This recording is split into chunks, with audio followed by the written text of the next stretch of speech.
आरोग्य विमा नाकारण्यांना care health insurance कंपनीला अहिल्यानगर जिल्हा तक्रार निवारण आयोगाचा दणका। याबाबत सविस्तर माहिती अशी की श्रीरामपूर तालुक्यातील अशोकनगर येथील आरोग्य विमाधारक भागचंद अभिमान नवगिरे यांनी केअर हेल्थ इन्शुरन्स कंपनी लिमिटेडची आरोग्य विमा पॉलिसी घेतली होती। सदरील पॉलिसी कालावधीत पॉलिसीधारक आजारी पडले असता त्यांनी श्रीरामपूर येथील कुटे हॉस्पिटलमध्ये उपचार घेतले। तसेच उपचार घेण्यापूर्वी कंपनीच्या कस्टमर केअरला याबाबत कल्पनाही दिली होती, परंतु उपचार पूर्ण झाल्यानंतर हॉस्पिटलमधून डिस्चार्ज झाल्यावर क्लेमसाठी अर्ज केला असता कंपनीने क्लेम नाकारला। यासाठी कारण दिलं की सदरील हॉस्पिटल आमच्या निवड केलेल्या हॉस्पिटलमध्ये नाही।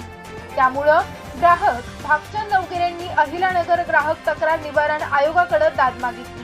सदरील तक्रारीवर दोनही बाजूला युक्तिवाद ऐकून असा निकाल देण्यात आला की हॉस्पिटलचं झालेलं बिल 61,905 रुपये तसेच सदरील रकमेवर 2 वर्षांचे 9% दराने व्याज देण्याचे आदेश दिला। तसेच मानसिक आणि आर्थिक त्रासापोटी 10,000 रुपये, तक्रारीचा खर्च 7,000 रुपये इतकी रक्कम 30 दिवसात देण्याचे आदेश केले।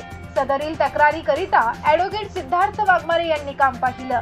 सदरील निकालानं जिल्ह्यामध्ये 40% क्लेम हे हॉस्पिटल निवड यादीत नसल्यामुळे नाकारण्यात आलेले आहेत। गेल्या 2 वर्षात त्यामुळे या निकालाचा आधार घेऊन अनेक लोकांचे क्लेमचे पैसे मिळण्याचा मार्ग मोकळा झाला।